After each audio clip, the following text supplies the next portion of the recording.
Hello and welcome. Let's start with a question, and let's be honest with each other. Is getting out of your favorite armchair starting to feel like a major life event? When you look at a flight of stairs, do you find yourself taking a deep breath and planning your route? Have you ever been walking along feeling perfectly fine and suddenly felt your legs get weak, unsteady, maybe even a little bit like jelly? If you've been nodding your head, please know you are in very good company. This feeling of unreliable leg strength is one of the most common and, frankly, most frustrating parts of getting older for millions of Americans. It can chip away at your confidence and your independence. And it's not just a feeling. The CDC tells us that more than 1 in 4 Americans over the age of 65 experiences a fall each year, and lower body weakness is one of the biggest reasons why. Now you're a smart, proactive person. You're not one to just sit back and let things happen. You've probably thought, okay, I need to stay strong, and you've headed to the pharmacy or the grocery store. In fact, research shows that an incredible 88% of Americans over 65 take vitamins or dietary supplements, likely for this very reason, to protect their health and strength. But what if I told you that in your noble effort to do the right thing, you might be unintentionally making the problem worse? What if some of the most popular, most trusted vitamins on the shelf could, in the wrong amounts, be sabotaging the very leg strength you're trying to protect? If you've been telling yourself, well, this is just what getting older feels like, I am here today to respectfully challenge that idea. In the next 25 minutes, we are going on a deep dive. We're going to uncover the hidden reasons behind that frustrating leg weakness and give you a powerful toolkit of strategies to start reclaiming your strength and your confidence, starting today. The problem we're tackling today is that gradual, creeping loss of power in your legs. It's the kind of thing that makes you think twice about going for a long walk, playing with the grandkids in the yard, or even just carrying a heavy basket of laundry up the stairs. It's a threat to the one thing we all value most, our independence. Our goal here is ambitious. It's to turn you into a detective for your own health. We're going to expose the surprising culprits that can contribute to this weakness, and our investigation will be guided by research and guidelines from trusted American institutions like the Mayo Clinic, the Cleveland Clinic, and the National Institute on Aging. Here's how we're going to do it. We're going to count down the top 10 hidden culprits behind leg weakness, from number 10 all the way down to number 1. For each one, we'll talk about why it happens, using simple explanations and analogies. And most importantly, we'll give you a clear, simple action step you can take to address it. Now I want you to stick with me, because the final 3 culprits are the ones that inspired this entire video. They are 3 of the most popular vitamins in America, and the story of how they can go from friend to foe is something every single person over 60 needs to hear. You will especially want to stick around for number 1. It's a vitamin so common that its dark side is almost never discussed, and it works in a very sneaky way. This journey is about putting power back where it belongs, in your hands. It's about understanding that you are not helpless in the face of this change. You are the chief executive of your own health, and with the right information, you can make intelligent choices that will dramatically improve your quality of life. So grab a cup of coffee or tea, get comfortable, and let's begin our countdown. All right, coming in at number 10 on our countdown is something so simple, it's almost always overlooked. Chronic, low-grade dehydration. We often think of dehydration as something that happens on a hot day after hours of yard work, but for many seniors, it's a quiet, daily state of being. So why does this matter for your leg strength? It's about more than just thirst. Your muscles are about 75% water, and they need that water to function correctly. When you're dehydrated, your muscles are more prone to cramping and fatigue, But it goes deeper than that. Think of the cartilage in your joints, like your knees and hips, as a sponge. When it's well hydrated, that sponge is plump, squishy, and provides a fantastic cushion between your bones. But when you're dehydrated, that sponge dries out, becoming thin and brittle. That can lead to joint pain, which makes you want to move less, which in turn weakens your muscles. It's a vicious cycle. I remember my own father, a man named Bob, who swore he drank plenty of fluids. Turns out, his fluids were 3 cups of coffee in the morning and a big glass of iced tea in the afternoon. He couldn't figure out why his leg muscles felt so tired and achy every single day around 3 p.m. What he didn't realize is that caffeine can be a diuretic, meaning it can make you lose fluid. He wasn't replenishing what he was losing. So, your action step here is simple and powerful. Get yourself a 32-ounce water bottle. Make it your goal to finish it by lunchtime, and then fill it up and finish it again by dinner time. It's not about chugging water all at once. Now, it's important to mention, if your weakness is accompanied by symptoms like dizziness, confusion, or extreme lethargy, that's more than simple dehydration, and it's a clear sign to schedule a visit with your healthcare provider. So we've covered what you drink, but what you don't do can be just as important. That brings us directly to culprit number 9. Coming in at number 9 is the hard truth of use it or lose it. The official medical term is sarcopenia, which is the natural, age-related loss of muscle mass and strength.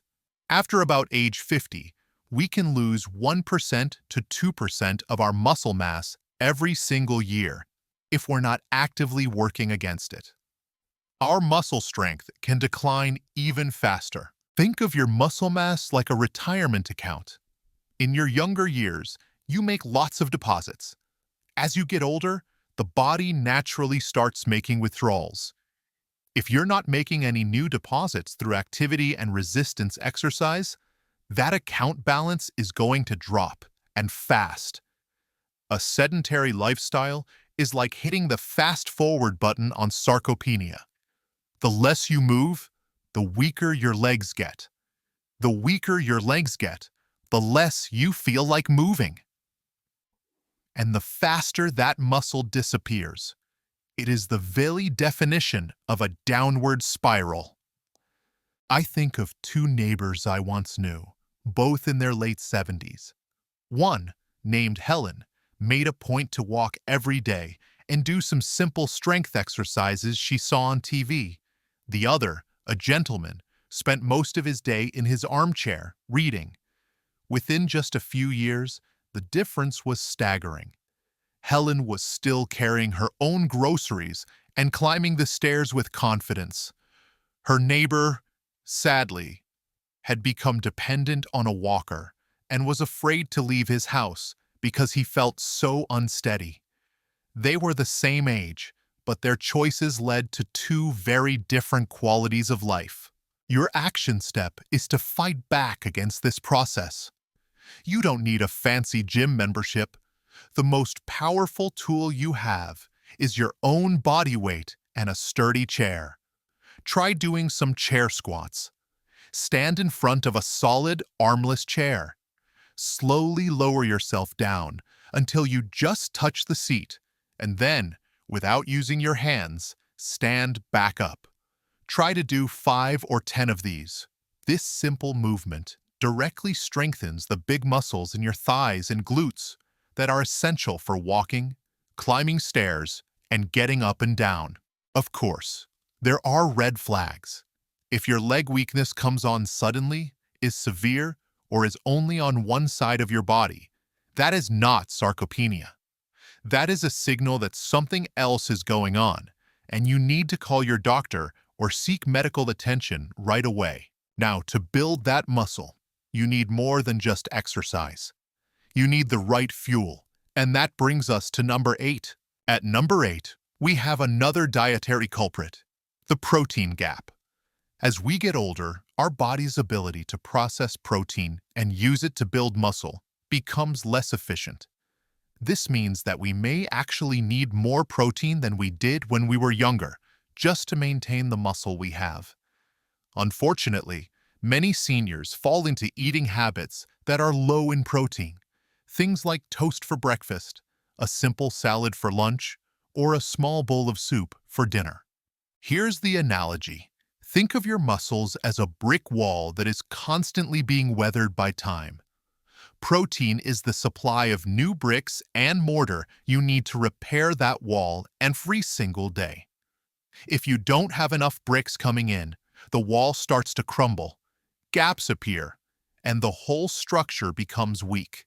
That's exactly what happens to your muscles without adequate protein. I once spoke with a woman named Carol, who was complaining of terrible fatigue and weakness.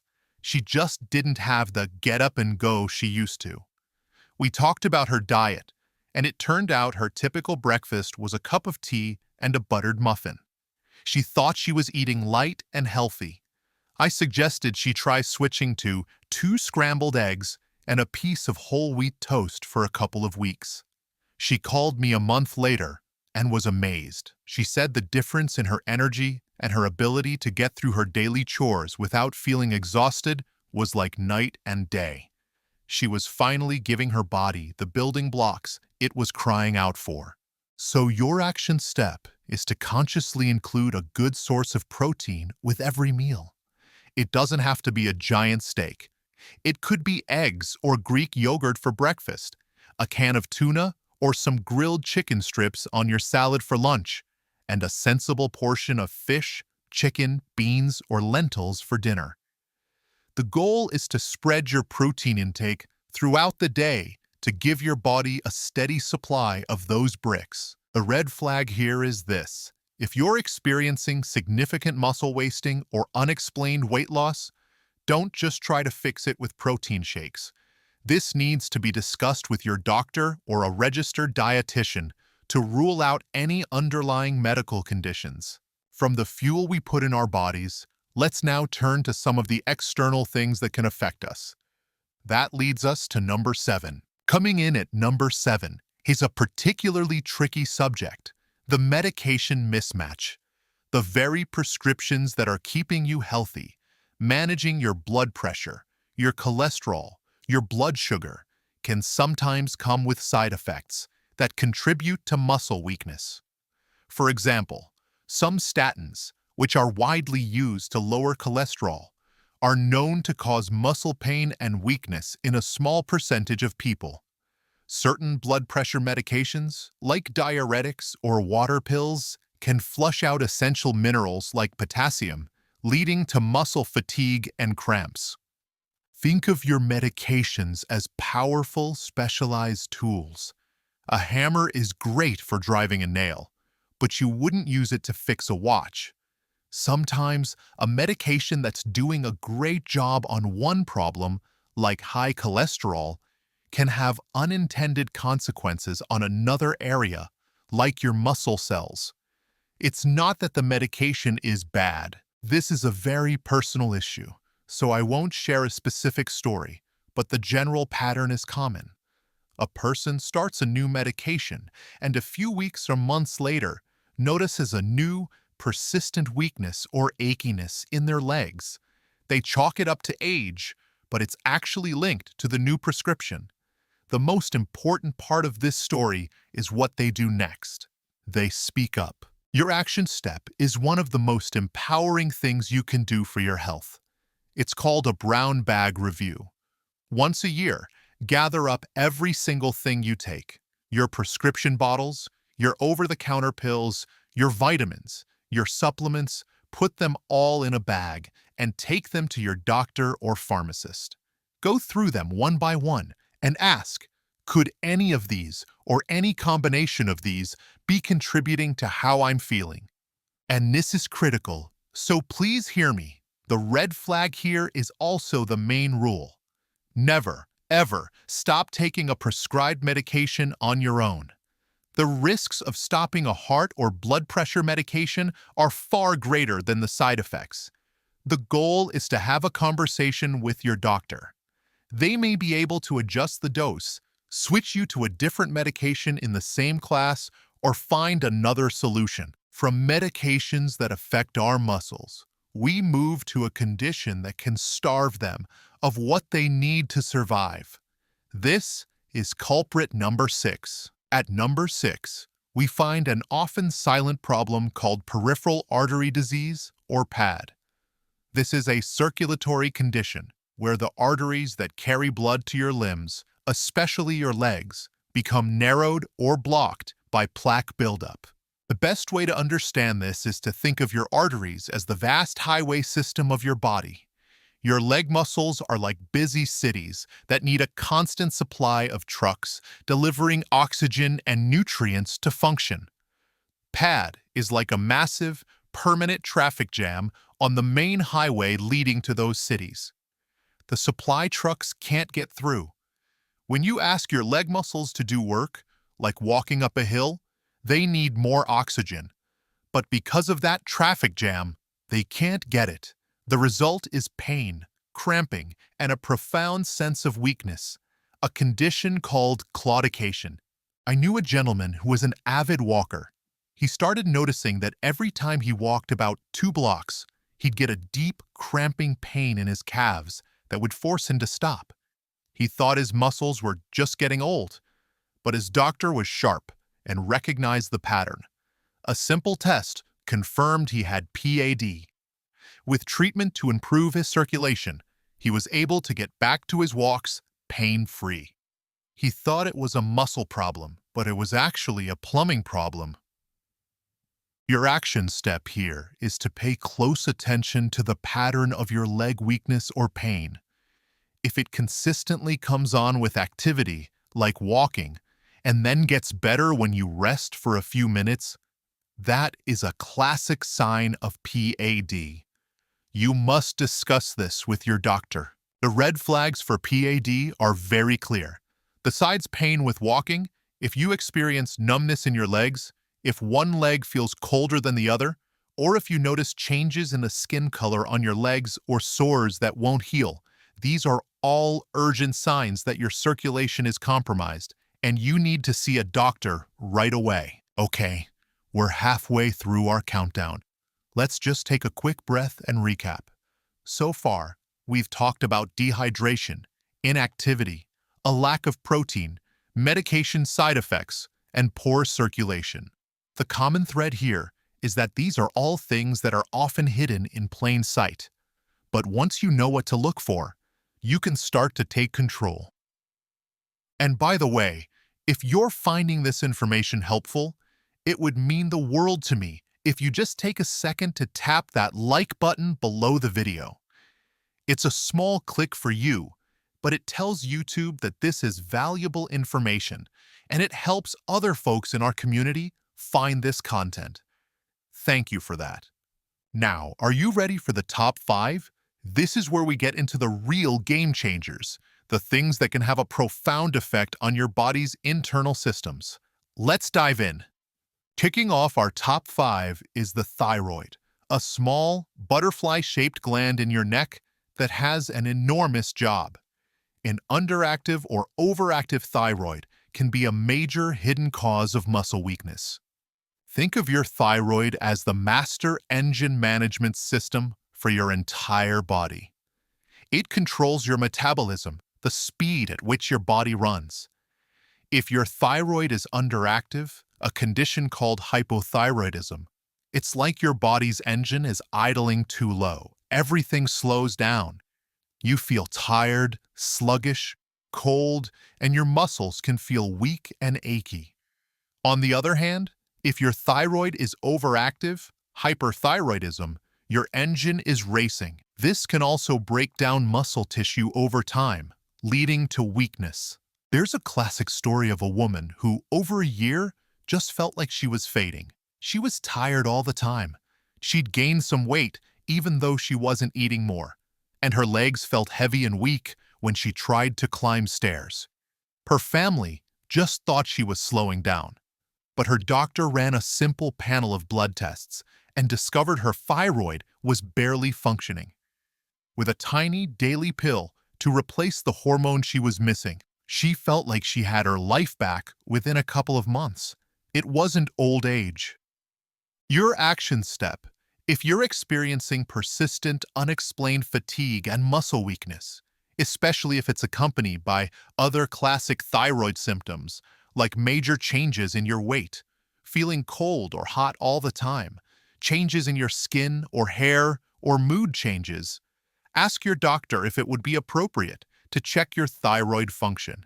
It's a simple blood test that could provide a crucial answer. The red flag is simply that the symptoms of a thyroid problem are vague and can mimic many other conditions.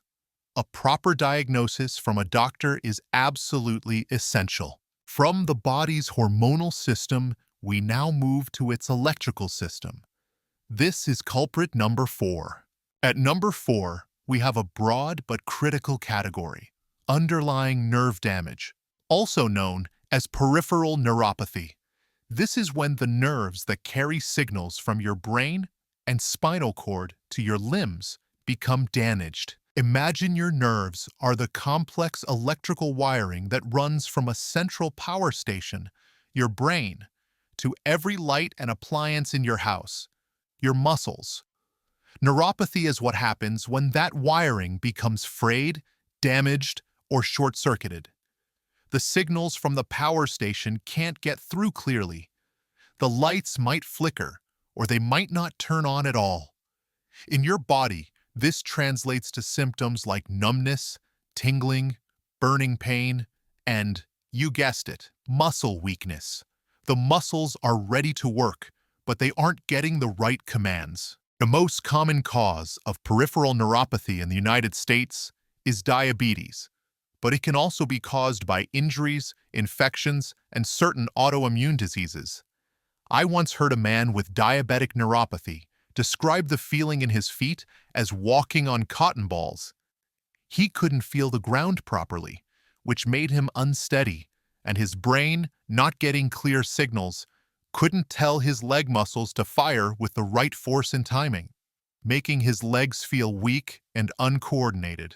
Your action step here is twofold. First, if you have diabetes, the single most important thing you can do to prevent or slow the progression of neuropathy is to manage your blood sugar diligently.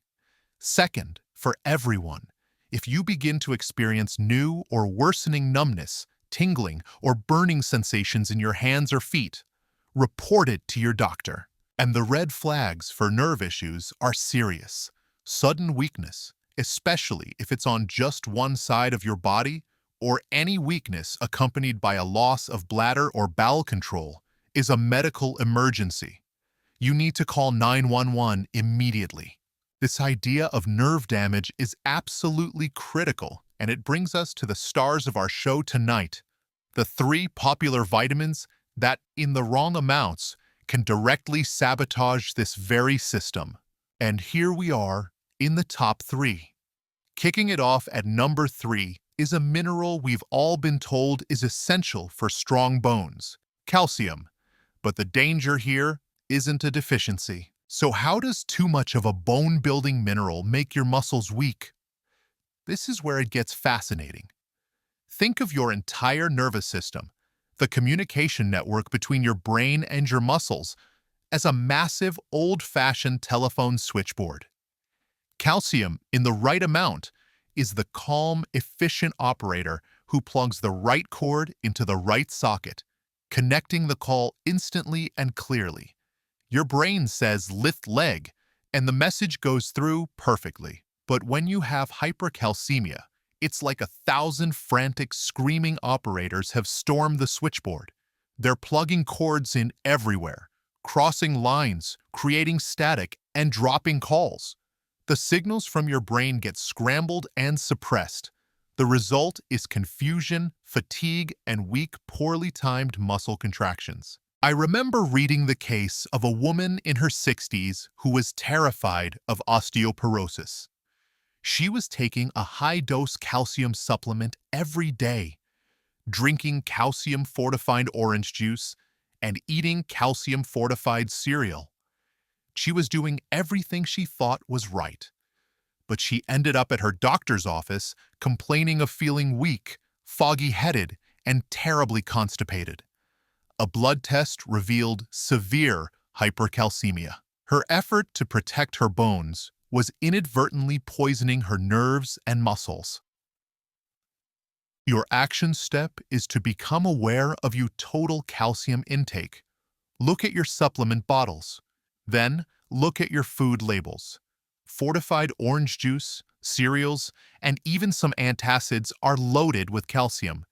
Add it all up and have an honest conversation with your doctor about whether you truly need a supplement or if you're already getting enough from your diet. The red flags for hypercalcemia are sometimes summarized with a classic medical mnemonic: bones, stones, groans, and psychiatric overzones. This means bone pain, as calcium is leached from the bones, kidney stones, abdominal groaning like constipation and nausea, and psychiatric overtones like confusion, depression, and fatigue. If this sounds familiar, it's time for a doctor's visit. But how does someone end up with too much calcium in their blood in the first place? That leads us directly to our number 2 culprit, calcium's famous partner. At number 2, we have perhaps the most popular supplement in America right now, vitamin D. We take it for our bones, our immune system, and our mood. And while deficiency is a real problem for many, vitamin D toxicity, or hypervitaminosis D, is a growing concern, and it is the single most common cause of the hypercalcemia we just discussed. Here is the direct link, the A to B causal chain you need to understand. Vitamin D's primary job in your body is to act as a gatekeeper at your intestines, controlling how much calcium you absorb from your food. When you have the right amount of vitamin D, the gatekeeper is smart. It lets in the right number of calcium people to keep your blood levels normal. But when you take toxic, high doses of vitamin D, that gatekeeper gets overwhelmed, throws the gates wide open, and lets in an uncontrolled mob of calcium. Your bloodstream gets flooded, leading directly to the hypercalcemia we just talked about, with that haywire switchboard and all the problems that come with it, including profound muscle weakness. There was a well-documented case of a 56-year-old woman who, hoping to help her multiple sclerosis symptoms, started taking an average of 130,000 IU of vitamin D every single day for nearly 2 years. The recommended daily amount for seniors is around 800 IU. She was hospitalized for severe nausea, vomiting, and muscle weakness. Her body was awash in toxic levels of both vitamin D and calcium. Your action step is crucial because vitamin D is fat-soluble. Unlike vitamin C, which your body flushes out, excess vitamin D gets stored in your body fat and liver, where it can build up to toxic levels over time.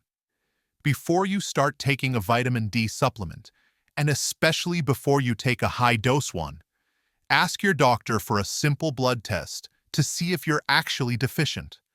If you're not, you likely don't need a supplement. If you are, your doctor can recommend the correct, safe dosage to bring your levels up without pushing them into the danger zone. For most healthy adults over 70, the National Institutes of Health recommends at least 800 IU per day, but the safe upper limit is considered 4,000 IU, a level you should not exceed without medical supervision. The red flags for vitamin D toxicity are the same as for hypercalcemia: a persistent increase in thirst and urination, constipation, nausea, confusion, fatigue, and of course, muscle weakness. We've seen how too much of a good thing can go wrong, but our number 1 culprit is even more insidious. It's a vitamin that, when taken in excess, launches a direct attack on your nerves in a way that is profoundly counterintuitive. It tricks your body into weakness. And here we are. The number 1 hidden culprit that could be sabotaging your leg strength is vitamin B6. The condition it causes is called pyridoxine-induced peripheral neuropathy, and it is a perfect example of how trying to do something healthy can go terribly wrong. This is the most important concept we will discuss today, what I call the B6 paradox. Your body needs and uses the active form of vitamin B6, a compound called PLP. It's essential for nerve function. However, the vast majority of supplements on the shelf contain an inactive form of B6 called pyridoxine. Here is the paradox. When you flood your body with massive doses of the inactive pyridoxine, it competitively inhibits or blocks the active PLP from doing its job. The symptoms of B6 toxicity therefore mimic the symptoms of a B6 deficiency. Let me give you the most powerful analogy of the day. Imagine the nerve endings on your muscles have a special lock. The active form of B6, PLP, is the perfectly cut key that fits the lock and sends the right signal.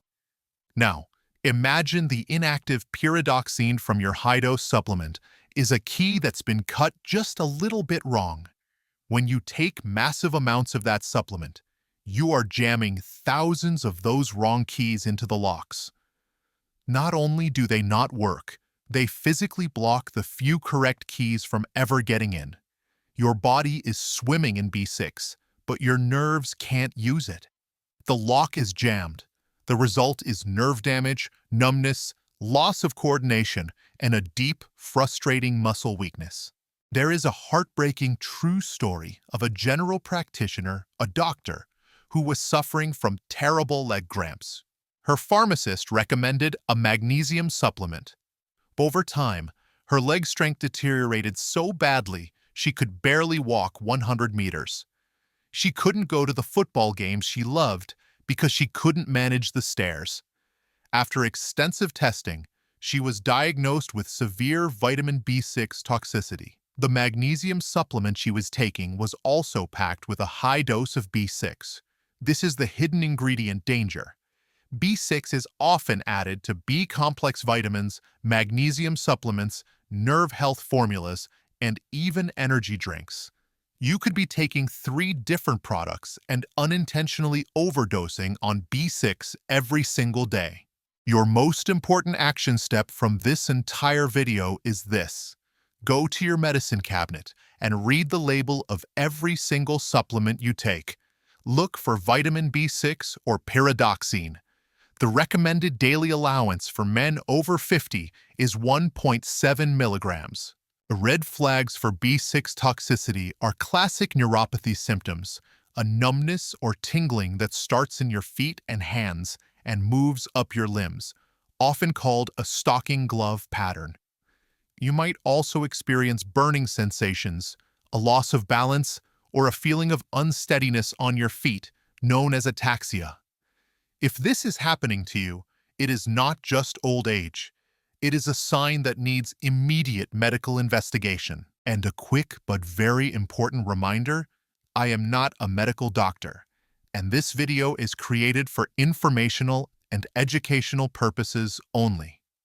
It is not a substitute for professional medical advice, diagnosis, or treatment.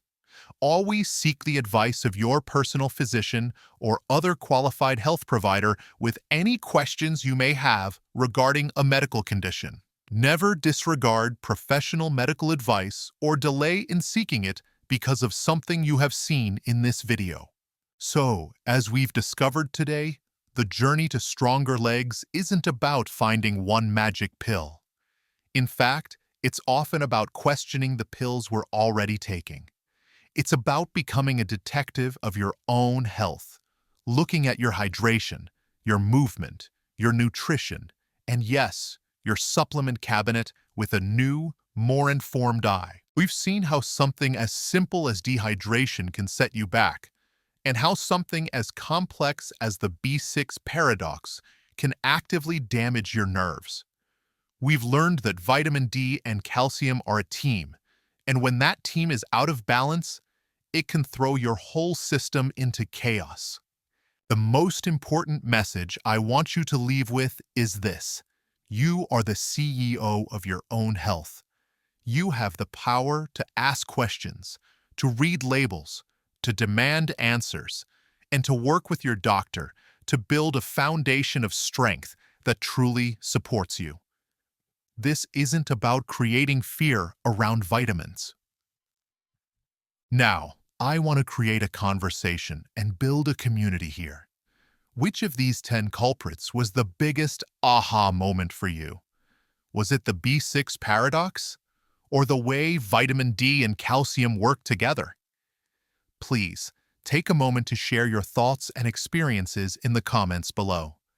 I read every single one, and your story might just be the thing that helps someone else connect the dots in their own health journey. And finally, if this deep dive was helpful and you want more content that respects your intelligence and empowers you to live a healthier, more vibrant life, please take a moment to hit that subscribe button and ring the little notification bell. That way, you won't miss our next video. Thank you for spending this time with me today. Here's to your health, your strength, and your independence. I'll see you in the next video.